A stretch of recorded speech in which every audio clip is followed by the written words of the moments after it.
مجھے شرف بخشا اور یہاں پہ آنے کا موقع دیا، اور اپنے سارے مہمانوں گرامی کا کہ وہ سب یہاں پہ تشریف لائے۔ آپ نے بہت سارے اسپیکرز کو سنا، مجھے آپ کے چہروں کی تھکاوٹ بتا رہی ہے کہ مجھے آپ کے درمیان زیادہ حائل نہیں ہونا چاہیے۔ مجھے نوشکی میں میرا آنا جانا لگا رہتا ہے۔ اس سے قبل آئی تھنک نظر فاؤنڈیشن جو کہ بلڈ ڈونیشن کا کام کرتے ہیں، بڑا ان کا اچھا کام تھا، لیکن اس دفعہ میں یہاں پہ آیا تو میں نے دیکھا بہت سارے اس طرح کے رضاکارانہ ٹیمیں یہاں پہ موجود ہیں جو کہ کام کر رہے ہیں۔ تو اللہ تعالیٰ آپ سب کو سلامت رکھے، آپ سب کو خوش رکھے۔ میں تھوڑا سا اس جانب جانا چاہوں گا، میں آپ کو تھوڑا سا رضاکار کی اہمیت اور رضاکار، کیونکہ یہ بہت چھوٹا سا لفظ ہے اور اس کو سمجھنے میں اور اس کی وہ اہمیت دینے میں ہمیں بہت ٹائم لگتا ہے۔ کیوں رضاکار ہے نا، ہماری طبیعتیں، ہمارے خیالات، ہماری سوچ اور ہمارا اٹھنا بیٹھنا تھوڑا سا ماڈرن ہے۔ خاص کر میں یوتھ سے ہمیشہ باتیں کرتا رہتا ہوں تو ہماری نظر میں یہ چیزیں بہت چھوٹی ہیں، ہماری نظر میں یہ بہت کم اہمیت والی چیزیں ہیں، ہماری نظر میں یہ ان لوگوں کے کام ہیں جو لوگ فارغ ہیں، ان کو کوئی کام نہیں ہے۔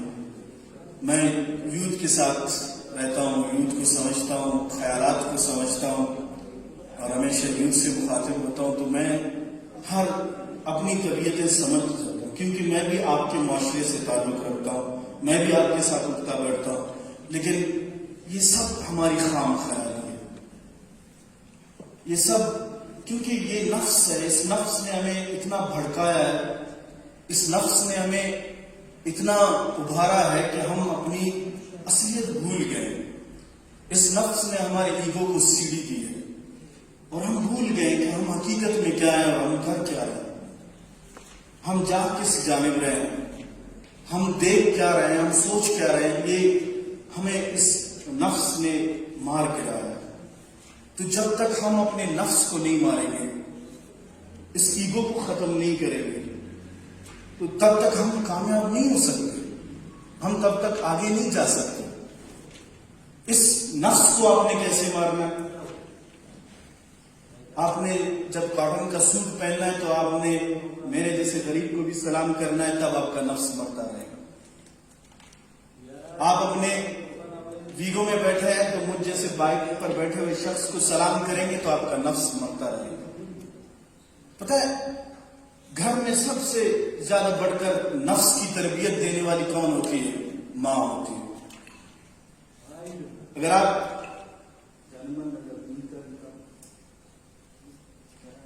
تو سب سے بہترین تربیت کرنے والی کون ہوتی ہے؟ ماں ہوتی ہے۔ میں گھر میں انٹر ہوتا ہوں، میں دیکھتا ہوں تھوڑا سا کچرا پڑا ہوا ہے تو رستہ میں تبدیل کر لیتا ہوں، جا کے بیٹھ جاتا ہوں۔ ابو آتے ہیں، تھوڑا سا رستہ تبدیل کرتے ہیں کیونکہ وہ گھر کے بڑے، وہ کیسے کچرا اٹھائے؟ میں تو گھر کا نوجوان بچہ ہوں، میں کیسے اٹھاؤں؟ اچھا ماں آتی ہے، دیکھتی ہے بھائی وہ گھر میں گند پڑی ہے، وہ فوراً جھاڑو اٹھا کے صاف کر دیتی ہیں۔ وہ سب سے پہلے آپ کو تربیت کر رہی ہوتی ہیں کہ میں ماں، میرے قدموں کے نیچے جنت، تمہاری دعائیں میری زبان سے نکلتی ہیں، لیکن میں تمہیں سکھا رہی ہوں کہ جب تمہارے سامنے گند پڑی ہو تو تم نے جھک کے صاف کرنا ہے، تم نے اس کو صاف کرنا ہے، اور تم نے لوگوں کی مدد کرنی ہے، لوگوں کے لیے آسانیاں پیدا کرنی ہے۔ آج ہم اپنے معاشرے میں لوگوں کے لیے کتنی آسانیاں پیدا کر رہے ہیں؟ مجھے تو نہیں لگتا صرف یہی خدمت گزاروں کا کام ہے، صرف ان غریبوں کا کام ہے، صرف ان رضاکاروں کا کام ہے۔ آیا ہمارا کام کیا ہے؟ ہمارا کام کھانا پینا سونا اور آؤٹنگ کر کے زندگی بسر کرنا نہیں۔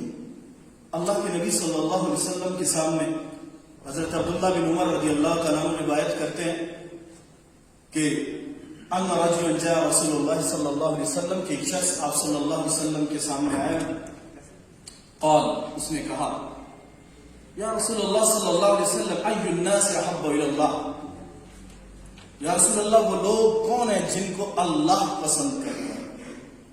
سنیے گا میری بات، وہ لوگ کون ہیں جن کو اللہ پسند کرتا ہے؟ ای الناس، وہ لوگ کون ہیں جن کو اللہ پسند کرتا ہے؟ آپ رسول اللہ صلی اللہ علیہ وسلم نے فرمایا ای الناس احب الی اللہ، لوگوں میں اللہ کے ہاں پسندیدہ لوگ وہ ہیں انفعهم الناس، جو لوگوں کو فائدہ دیتے ہیں، جو لوگوں کے مشکل میں آتے ہیں، جو لوگوں کے لیے آسانیاں پیدا کرتے ہیں، جو لوگوں کے لیے راستے بناتے ہیں، جو لوگوں کے لیے ان کے راستے آسان کرتے ہیں۔ فرمائے اللہ کے ہاں تقوی کے بعد وہ لوگ محبوب ہیں انفعهم الناس، جو لوگوں کے لیے فائدہ مند ہوتے ہیں۔ اب اپنے لوگوں کے لیے کیسے فائدہ مند ہونا ہے؟ کوئی بیمار ہے، آپ اس کی عیادت کریں، یہ اس کے لیے سود مند ہے۔ کوئی ضرورت مند ہے، آپ اس کی مدد کریں، آپ اس کی ہیلپ کریں، آپ اس کو دیکھیں۔ کوئی مشکل میں ہے، آپ اس کی مشکل دور کریں۔ انفعهم الناس تو یہی ہے نا، انسان کس چیز کے لیے جیتا ہے کہ پورا معاشرہ مجھ سے خوش ہو، لوگ مجھ سے خوش ہوں، لوگ مجھے چاہیں۔ اللہ کے نبی صلی اللہ علیہ وسلم سے کسی نے سوال کیا، یا رسول اللہ صلی اللہ علیہ وسلم ای الاعمال، پیارے مجھے بڑی تکلیف ہوتی ہے کہ جب کوئی بات کر رہا ہوتا ہے تو لوگ جیسے نا میسج میں آپ لکھ کے اس کی بات کی ساری اہمیت ختم کر دیتے ہیں۔ ایسی جب کوئی بات کر رہا ہو تو آپ سنیں اس کو، اگر آپ کو سننے کا وہ مادہ نہیں ہے تو آپ چلیں۔ تو اللہ کے نبی صلی اللہ علیہ وسلم نے سے آپ سے کسی نے پوچھا کہ بھئی پریکٹسز میں کون سی چیز اچھی، اعمال میں کون سی چیز اچھی؟ ای الاعمال احب الی اللہ، یا رسول اللہ وہ پریکٹسز، وہ عبادات، وہ اعمال کون سی چیزیں، کون سے ہیں جن سے اللہ محبت کرتا ہے؟ تو آپ صلی اللہ علیہ وسلم نے فرمایا ای الاعمال سرور۔ پھر حدیث نے بڑے شاعرانہ انداز میں لوگوں کی ذہنیت کو برابر کرنے کی کوشش کی۔ ای الاعمال سرور، فرمایا پریکٹسز میں وہ بہترین چیز ہے سرور تدخلہ علی مسلم، فرمایا اللہ کے ہاں پریکٹسز میں، اعمال میں سب سے بہترین چیز وہ ہے کہ آپ کسی مومن کے دل میں خوشی کریں، آپ اس کے لیے آسانیاں پیدا کریں، آپ اس کے لیے راستے آسان کریں، آپ اس کے لیے چلیں، اپنے ایگو کو گرائیں۔ میں مسجد کا خطیب ہوں، میں دیکھتا ہوں نا جو لوگ کاٹن پہنتے ہیں تو ان کی دعا مانگنے کا انداز ہی بھی الگ ہوتا ہے۔ اللہ کے ہاں جھکنا سیکھو، جو اللہ کے ہاں جھکتا ہے، جو اللہ کے ہاں اپنے آپ کو منواتا ہے، وہ دراصل کامیاب شخص ہے۔ میں اکثر اپنے نوجوانوں کو کہتا رہتا ہوں کہ بھئی یہ بال رکھنے، موبائل بڑا رکھنے، ٹک ٹاک پہ بڑا خوبصورت بننے سے قومیں ترقی نہیں کرتی۔ قوموں کی ترقی میں دو چیزوں کا کردار ہے، آپ کا اخلاق، آپ کا قلم۔ آپ کو پوری دنیا میں، آپ کو پورے معاشرے میں کامیاب بنا سکتے ہیں۔ جب تک آپ ان پہ خرچہ کریں گے آپ کامیاب ہو جائیں گے، آپ معاشرے میں اپنے آپ کو منوا سکیں گے۔ تو میرے نوجوان اپنے آپ کو، اپنے اخلاق کو اچھا کرو۔ میں بھی خود میں اسلام آباد میں ایک انٹرنیشنل ایکسپرٹ کی طرف سے کانفرنس تھی تو میں وہاں پہ گیا، تو میرے سے محبت کرنے والا ایک شخص تھا، تو وہ آیا جیسا مجھے کہنے لگا سر میں آپ کے ساتھ بوتل پینا چاہتا ہوں۔ میں نے کہا چلو پیئے، تو وہ 3 ڈبے کی بوتل لے کے آیا، تو میں بھی جو ہے نا وہ غیر شعوری طور پر میں نے اس کے ساتھ بوتل پی، تو میں نے وہ ٹن کا جو پیکٹ تھا تو میں نے ایسے پاک میں پھینک دیا۔ تو آپ یقین جانے خاموشی سے اس بندے نے اس ٹن کے ڈبے کو اٹھایا اور جا کے ڈسٹ بن میں پھینک دیا، اور زندگی بھر کے لیے اس نے مجھے سبق دی۔ اس کے بعد جب میں اس اردو میں گیا تو میں نے چاکلیٹ کا وہ پیکٹ کھولا، پھینکنے لگا، تو آپ یقین کریں مجھے وہ منظر یاد آیا جو اس شخص نے میرے پھینکی ہوئی چیز کو اٹھا کے ایک ڈسٹ بن میں رکھا تھا۔ تو آپ اپنے معاشرے میں سیکھتے ہیں، آپ اپنے معاشرے سے لوگوں سے سیکھتے ہیں، آپ اپنے بھائی سے سیکھتے ہیں، آپ اپنے استاد سے سیکھتے ہیں، آپ سب سے سیکھیں اور اس کو اپلائی کریں، اس کو بڑے سکون سے، اس کو بڑے پیار سے اپلائی کریں، اپنے لوگوں پر اپلائی کریں، سب سے پہلے اپنے گھر پر اپلائی کریں، اپنی بہن کے ساتھ پیار سے پیش آئیں، اپنی ماں کے ساتھ پیار سے، اپنے والدین کے ساتھ آپ پیار سے پیش آئیں، تب آپ چل سے لوگوں کے لیے، اپنے لوگوں کے لیے راستے بنائے، اپنے بہن کے لیے پڑھنے کا راستہ بنائے، ان کو پڑھائی کی طرف لے کے جائیں. آپ سمجھتے ہیں آپ کی زمین کتنی پیاری ہے؟ رابعہ خزداری کا نام کسی نے سنا؟ رابعہ خزداری نے 1000 سال قبل خواتین کی ایجوکیشن پہ کام کیا. 1000 سال بلوچستان کی سرزمین پر مقصر عین جن کو لقب ملا. آپ ان کو پڑھیں، آپ ان کی شاعری پڑھیں. میں نے ان کی شاعری پر، جب میں ان پر آرٹیکل لکھ رہا تھا تو میں نے ان کی شاعری عربی میں پڑھی. میں نے عرب کی شعراء کو اٹھایا، سبا معلّہ کا، جس میں دنیا کے بہترین شعراء نے شاعری کی عربی میں. وہ ہزاروں سال پہلے کی کتاب ہے. میں نے وہ کتاب اٹھائی اور میں نے رابعہ خزداری کے اشعار پڑھے. واللہ مجھے سمجھ نہیں آ رہی تھی کہ یہ رابعہ خزداری جو خزدار کی زمین سے تعلق رکھتی ہے یا عرب کی کسی صحرا میں بیٹھ کے یہ شاعری کر رہی ہے. آپ کے پاس بڑی بڑی قیمتی چیزیں ہیں. آپ اپنے لوگوں کو تلاش کرو، آپ اپنی ہسٹری پڑھو، آپ ان ضرورت مند اور ان رضاکاروں کے ساتھ چلو، لوگوں کی مدد کرو، لوگوں کے آسانیاں پیدا کرو، ان کے لیے مشکلیں پیدا نہ کرو. لوگوں کے لیے آسانیاں، جتنی آسانیاں آپ لوگوں کے لیے. اللہ کے نبی صلی اللہ علیہ وسلم نے فرمایا، میں مسجد نبوی میں اعتکاف سے بہتر اپنے کسی مومن کے گھر جا کے اس کی عیادت کرنے کو بہتر سمجھتا ہوں. بیٹھ کے عبادت کرنے سے سارا مسئلہ حل نہیں ہوتا. اللہ کے نبی صلی اللہ علیہ وسلم نے فرمایا، آپ اپنے لیے جو بہتر دیکھتے ہیں وہی اپنے بھائی کے لیے بہتر سمجھتے. اللہ کے نبی صلی اللہ علیہ وسلم نے فرمایا، شکار جائز ہے، شکار جائز ہے، لیکن رات کو جو چڑیا اپنے گھونسلے میں ہوتی ہے اس کا شکار جائز نہیں ہے. صحابہ نے سوال کیا، یا رسول اللہ صلی اللہ علیہ وسلم شکار جائز ہے لیکن یہ کیوں جائز نہیں؟ آپ صلی اللہ علیہ وسلم نے فرمایا، وہ گھونسلہ اس کی 4 دیواری ہے، اس کی 4 دیواری کو پامال مت کرنا. وہ اپنے گھر میں محفوظ سوئی ہوئی ہے، تم اس کی 4 دیواری چادر و 4 دیواری کو پامال نہیں کرنا. وہ اللہ کے نبی جس نے ہمیں ایک چیونٹی کی 4 دیواری کی پامالی سے منع کیا، تو سمجھو ہم انسان ہیں. ہم اپنے ہمسائے کو کتنا تنگ کرتے ہیں، ہم اپنے محلے والے کو کتنا تنگ کرتے ہیں، ہم ان کے گھر میں گھس جاتے ہیں چوریاں کرنے کے لیے. تو اللہ کے نبی اور اللہ نے ہمیں جو سمجھایا وہ یہی ہے، انسانیت کا احترام، اس کا خیال. اللہ کے نبی صلی اللہ علیہ وسلم نے فرمایا، جب بندہ بوڑھا ہو جاتا ہے، کوئی نوجوان اس کی عزت کرتا ہے، اس کو راستہ دکھاتا ہے، اس کے لیے آسانیاں پیدا کرتا ہے، تو اللہ اس بندے کے لیے ایک نوجوان پیدا کرتا ہے جو اس کے بڑھاپے میں اس کی مدد کرتا ہے. تو یہ سب ہم مسلمان ہیں. ہم جتنی بھی کتابیں پڑھ لیں، ہم جتنا بھی ماڈرن ہو جائیں، جتنے بھی ایکس وائی زیڈ اور منہ ٹیڑھا کر کے ہم اپنے آپ کو ماڈرن کہنا پسند کریں، لیکن اللہ کے ہاں وہی قبول ہے جو حقیقت پسند ہے. اللہ کے ہاں وہی قبول ہے جو انسانیت کے لیے جھک جاتا ہے، جو انسانیت کے لیے اپنے آپ کو قربان. میری بہن ریسانی صاحبہ کہہ رہی تھی کہ اللہ مجھے توفیق دے تو میں اپنی باڈی قربان کر دوں. عزم تو ہے نا، ارادہ تو ہے، تو آپ عزم کریں. آپ نوجوان ہیں، آپ سب کچھ کر سکتے ہیں. آپ لکھ سکتے ہیں، آپ پڑھ سکتے ہیں، آپ تحقیق کر سکتے ہیں، آپ اپنے لوگوں کے لیے سہارا بن سکتے ہیں. اللہ نے آپ کو توفیق دی ہے. جب آپ بڑھاپے میں پہنچ جائیں گے تو آپ سے آپ کی لاٹھی بھی نہیں اٹھائی جائے گی. تو آپ بتاؤ آپ کسی کی مدد کیا کرو گے؟ ابھی آپ کے پاس وقت ہے، ابھی آپ کے پاس چلنے کا وقت ہے، ابھی آپ کے پاس لوگوں کی مدد کرنے کا وقت ہے. ابھی عطا اللہ مینگل کا ساتھ دینا پسند کرو، ابھی ان کی مدد کرنا پسند کرو، ابھی ان کا بازو بنو. بعد میں آپ بننا چاہو گے لیکن بن نہیں سکو گے. اللہ آپ سے وہ قوت لے گا، وہ طاقت جو انسان کے اندر ختم ہو جاتی. میڈیکل سائنس کے مطابق اور ایمبرولوجی کے مطابق کہ انسانی دماغ اور انسانی باڈی 35 سال کے بعد ریورس ہونا شروع ہو جاتا ہے.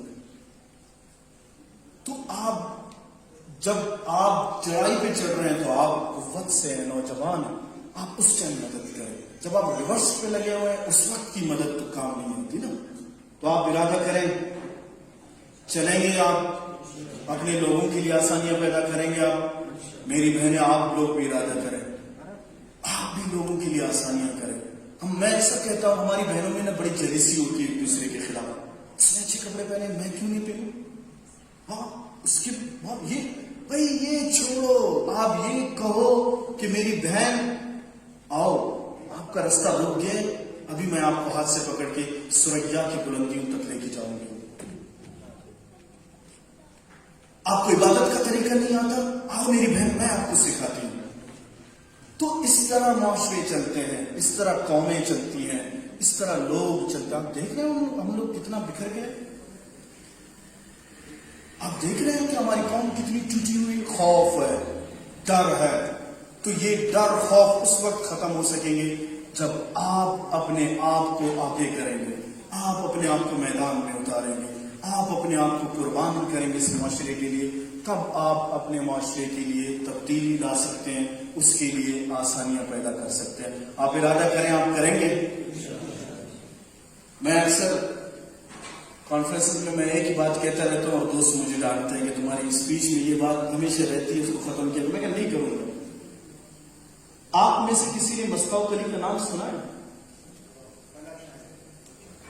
سر دستگیر سر تو وہ بڑے شاعر ہے، ادیب، اور بلوچستان کے نامور لوگوں میں ان کا شمار ہوتا ہے.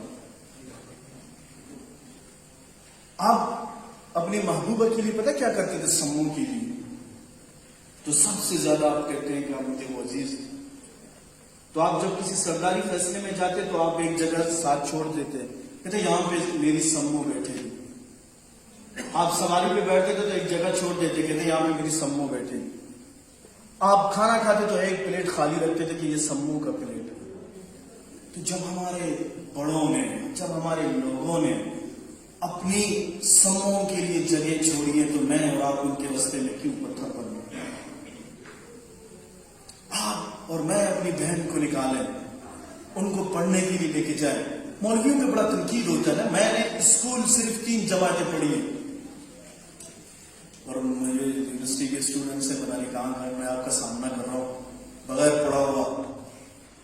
لیکن آپ سوچو کہ یہ سب ہماری پڑھائی، یہ سب ہماری چیزیں، یہ سب کام اس وقت تک کام نہیں آئیں گے جب تک ہم اپنے آپ کو گرائیں گے نہیں، اپنے نفس کو نہیں ماریں گے، اپنے ایگو سے فائٹس نہیں کریں گے.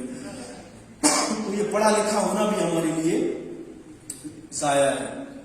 یہ پڑھا لکھا ہونا بھی ہمارے لیے. دیکھو روبوٹ اور انسان میں کیا فرق ہے. ایک بندے نے بحث شروع کی، بڑے بڑے اس نے تھیوریز لائے، کہتے ہیں کہ بھئی انسان سے روبوٹ بڑا اچھا ہے.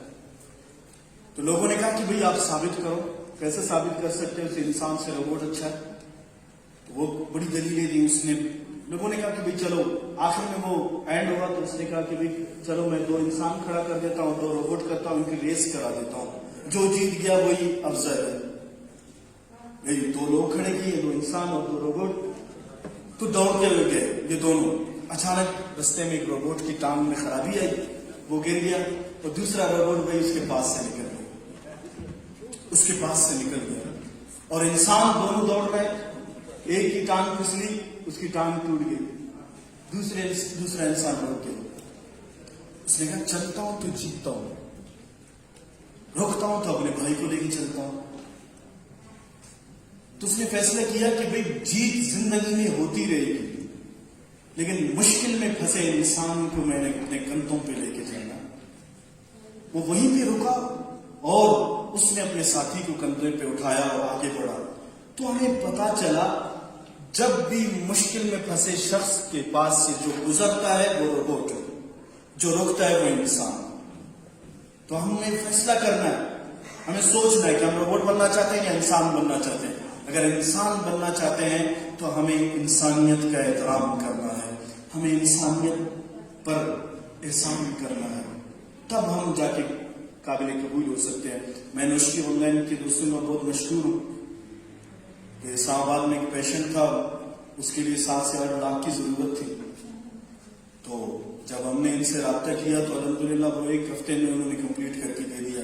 شاید انہوں نے اپنی ڈاکومنٹری میں یہ بتانا بھول گئے، لیکن اللہ ان کو اجر دے، اللہ ان کے لیے آسانیاں کرے.